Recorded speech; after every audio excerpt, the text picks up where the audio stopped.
Hey everyone, Cali Gold here again. This is part 2 on trains for beginners and maybe for not so beginners as well. Part 1, we just went over highlights why you should use trains.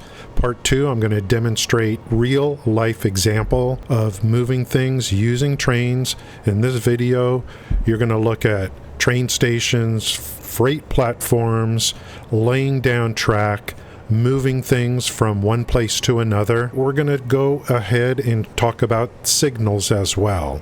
So we're going to tie it all together. Some people just want to see, how do I hook this stuff up? I need to move things from one factory to another. That's what we're going to do. I got 2 storage containers. This container has concrete, and what we want to do is we want to move all the concrete all the time from this container over to that one. So basically we have 2 factories. This one makes concrete, let's say, and we got another factory over there, and there may be others that need the concrete. So let's use trains to move concrete from here over to here. So let's go ahead and set it up in real time. Notice I'm going to put the train stations down. It's got a little directional thing on it. That's the direction the track is going in. So I'm going to go from right to left on this track. So I'll put down the train station, and of course that doesn't hold inventory. That's just the train station itself. So we need something to hold the inventory, and that's where the freight platform comes in. Let's put down a freight platform. I'm going to aim the receptacles here towards this side here where my storage is. We don't have any power hooked up to here yet. If I did bring in a track from the main grid into here, it would have its own power already, but this is kind of separate. So let's go ahead and just hook up power to the station. And on my main, I only need to do this once. Anywhere where I connect this track again, I won't need to hook up a power source. Okay, so that's pretty good. So here we go. We got train station here. We've got this stuff here in the inventory. Let's take a look at that. Notice it's set for load, meaning we're going to be picking up stuff. The train will actually come here and pick up. So that's what this means, okay? The other side that we put in will be the unload. Okay, let's start just running some track. So I've got some railway track. Let's start running it. You can kind of just judge this how you want. You'll see when I start talking about signals and other things how important these seams are. See these connections? They're very critical for not only signals, but for branching off. I'll show this later. See what you can do here, so you can branch off from here as well. So these seams are very important, and you'll be laying down track and segments based on how you want things and where you want those seams to be, okay, in the future. Let's keep going with this. Bring this over here. Let's go ahead and put down our receiving end. Notice we're going to aim it in this direction because the track is moving that direction. Put this down there. And then we'll put down a freight platform facing that way.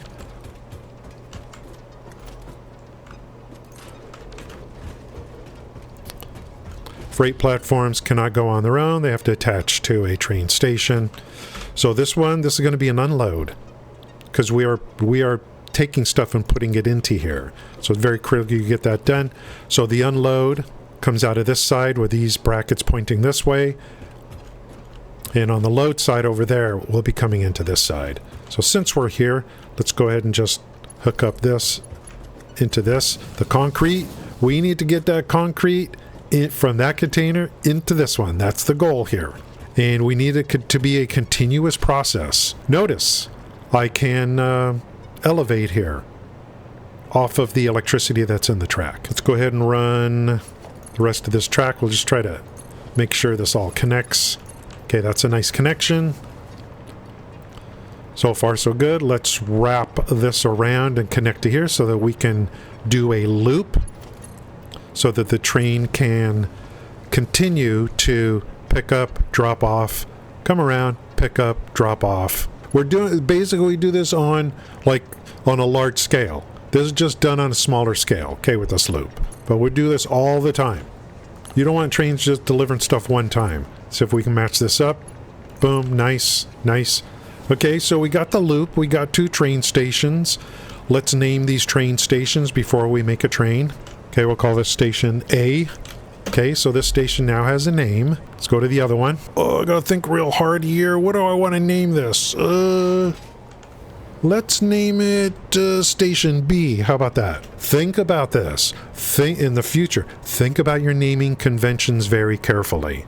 Now, I go through, like, what I do is, like, if this was my game and not just a demo, this would be called DD for Dune Desert. This is unload concrete. And if I'm using it for something, let's say to make something like heavy modular frames, I would be doing 4 HMF. So let's go ahead and do that. Let's go ahead and do that since it is concrete. Dune Desert, unload, concrete, 4 heavy modular frames. Because that concrete that I delivered is going to go to a factory that's going to make heavy modular frames. That's going to use the alternate recipe that uses concrete instead of screws. Okay, so there's the scenario. So this side, let's name this. Just helping you out here with your naming conventions. They're going to be very important in the future. Okay, LD, load, Dune Desert, load, concrete.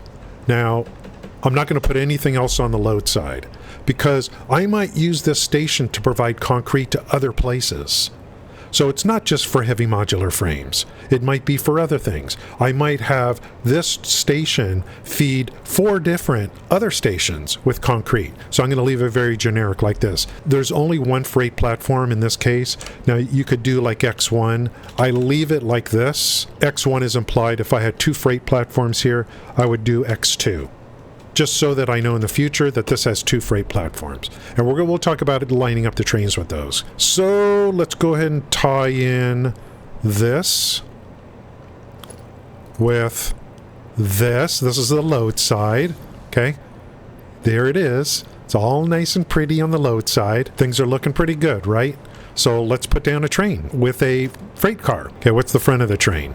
Front of the train is this little thing right here. So that's how you know it's the front of the train. So there's the train. Let's put a freight car behind it. Now notice this freight car is going to line up with this particular storage. Okay, the train comes to the station.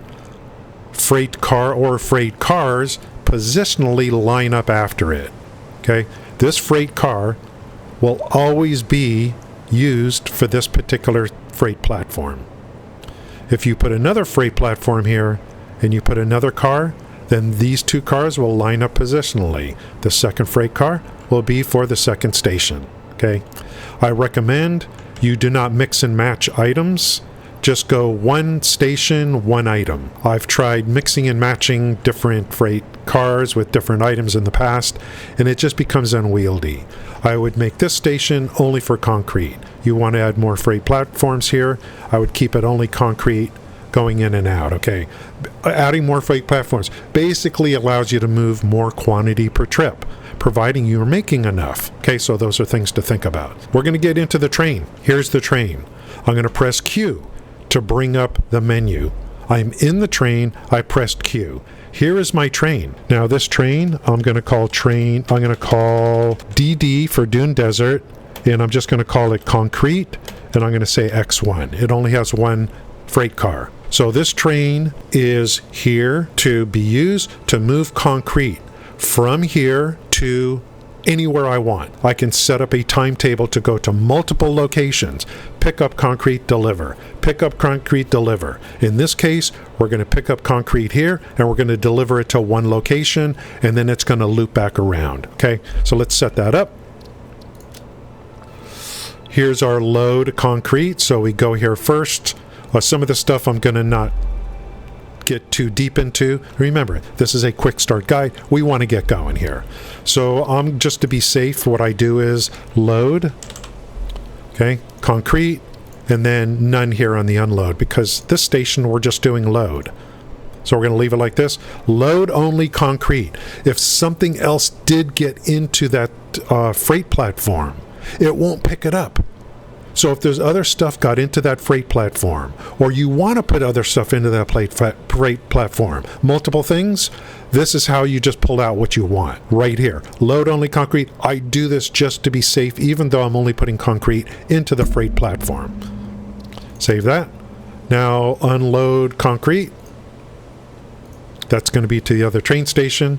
So here, load only. There's nothing being loaded over there. We're unloading. So I'm just to be safe, unload only concrete. Save.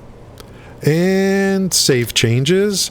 And now we turn on self-driving. Notice how this works. See this? This is just going to go pick up, deliver, pick up, deliver, pick up, deliver. As long as the game finds a path in order to be able to do that. Once I click here and turn on self-driving, you never basically have to touch this again. It is automatic. As long as it can find a way through the rail tracks that you laid down. You might see other people, you might see streamers, you see trains going all over the place, and you wonder, what do I got to do that? Well, this is it right here. I just set it up. It's going to load, and it's going to unload. Then it's going to come back and load and unload. So that's it right here. Once I turn on self-driving, boom! You could sit inside the train if you want, or you can get out and just let it go. So let's verify. This guy's going to pick up this concrete, and then we'll go over here to make sure it got delivered. Isn't that great?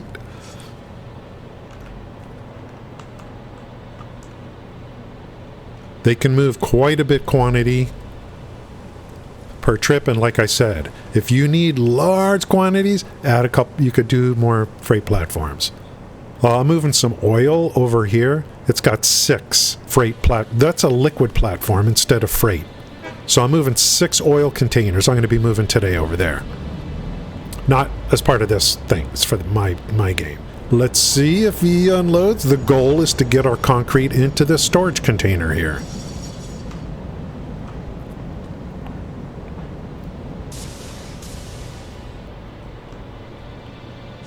Yeah, I like the naming conventions. Naming conventions is very important, especially when you have a lot of stations. I'm going to have a lot of stations. I already have a lot of stations. Okay? Coming in. Let's see that sweet, beautiful concrete come into our storage container. If it does, we have a success. There it comes. Isn't that nice? Okay, this guy is going to go, and as long as he can find a path, which he can, he's going to go pick up again and deliver. If there's nothing to pick up or nothing to deliver or everything's full, he's just going to wait the amount of seconds that you have set up on the timetable.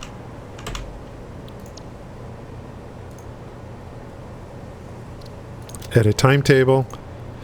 If there's nothing to pick up, it's going to wait for 15 seconds. You can change that in the future. It's kind of more, I think there's a little bit more of an advanced topic. But there he goes. He's doing his thing. It's great, right? Well, let's add a little something more into the mix. Okay, I want another train. I want the same thing. I want to make another train. And I want him to pick up concrete. And he's going to deliver it here too. So I want 2 trains doing this because I'm only doing 1 container and I need fast throughput. So let me put down another train and start working on that so I can move that over. Okay? What just happened? Uh-oh, I just wanted to add another train to the track and have him pick up stuff and move over here. The other train collided with him. Oh my God, we've got a problem, guys. Press E to re-rail. After you re-rail, it's really convenient. The only thing that you'll have to do after that is you'll have to turn on self-driving again. So if your train crashes, re-rail it, turn on self-driving, and you're back in business. Guys, I think we have a little bit of a problem. Why did I have a collision? I just wanted to add another train to this track. This guy doesn't know to brake. He doesn't know to brake. He ran into this guy. Okay, guys, in case you didn't know, that's where signals come in. Now we're going to talk about signals. I'm going to jump over and show you some basics about tracks and signals, okay? And then we'll come back to this example, and we'll fix this. Okay, so for the purpose of demonstration, let's just start drawing some track here. I'm going to put down 1 here. Every piece like this is called a segment. That's That's one segment. Here's another segment. Here's another segment. Here's another segment. Go ahead and put our train down over here. And I'm going to go ahead and start adding some block signals in. So let's put a block signal here. Here. Here. Notice I'm putting them on the right side. Signals must be placed on the right relative to the direction that your train is going in.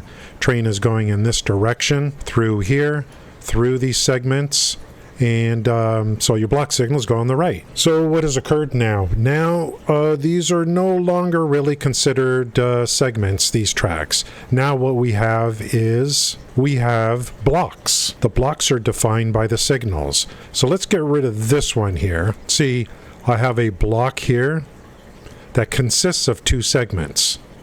So here's a block start, here's a block end. Let's add a little something over here. The only reason there's a error here is because there's no final end there. Let's put a signal or block signal right there so we can demonstrate this. So here is a block with two segments. Again, the block is defined by the signals.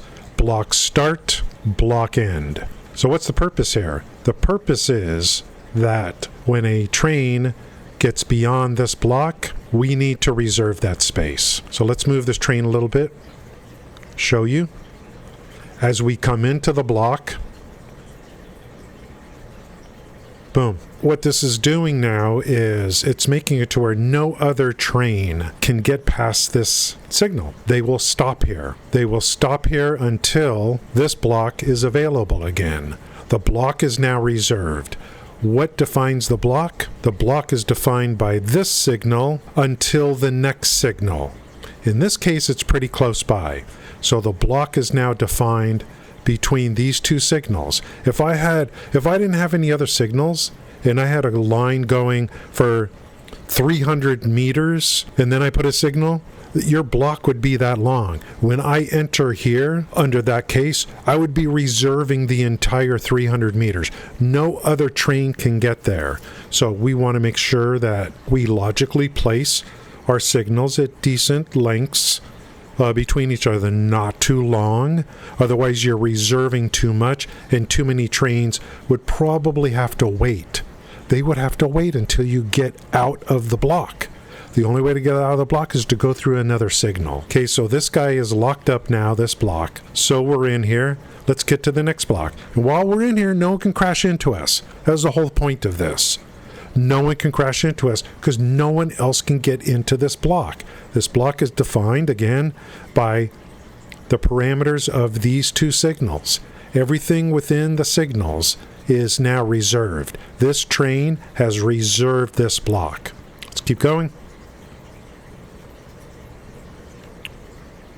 Okay, now we've left this block and we've reserved the next block. Let's go back to the one we just came from. Okay, when we left this block and we went to the next one, we reserved that block. This one is now available for another train to come into. Okay, that's how this works. That's how you prevent collisions. Let's take what we've learned now and bring it back to the original example of when we had the train crash. Guys, I'm telling you right now, I've tried so many times to do takes on showing how these signals work. I just can't. I'm like, this is so hard. It's so hard to make a video about how signals work. I was just like, should I just give up? Should I just give up? So I'm trying, man. I'm trying to get this, I'm trying to get you, like, somehow get it going. Okay, let's put this train over here, which is what we had earlier. Okay? I remember I put a train over here, and I'm like, oh, let's do something with this train. Now let's go turn on the autopilot for this train and see if it crashes in this time. Turn on self-driving. Let's see what happens. Okay, this guy is going to go into this block. He's going to reserve this block, and then he's going to go, can't get to the next block because this guy's here. Okay, this guy has got the block reserved until he gets through this next signal. Remember, the block of reservation is determined by the parameters of the two signals, one coming in and one going out. Let's delete this train, and now this guy can go do his stuff. there's only one train on the track now. So I've got some signals placed around here on the right side. These are block signals. I'll do a lot more on the pass signals in the upcoming video. The next video that I'm going to show you, I jumped over here. These are tracks I'm using on my main save. This is one of the most important things that you will need to learn, I believe, when it comes to trains.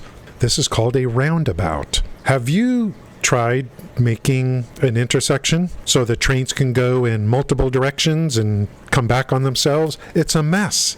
It's basically like spaghetti conveyors. I'm going to show you in the next video how to do a roundabout, and it's going to be the easiest way possible. You don't have to do any counting. It's all just laying stuff down. I'll show exactly how to do this. Look at how this works. And again, I'll go over this in the next video. So the train direction's coming this way. So it's going to come into the roundabout. Look at where it can go. A train coming in here. Ooh, look at that. That's a path signal because a train is coming into a potential situation where there's a whole bunch of other trains that could come in here. You want to reserve the entire roundabout until you get to the next block signal, either here or here or here. I'll show you all that on the next video. Anyway, a train is going to come into here. This train could potentially go this way if I had this set up over here. It could come in and go this way, straight ahead.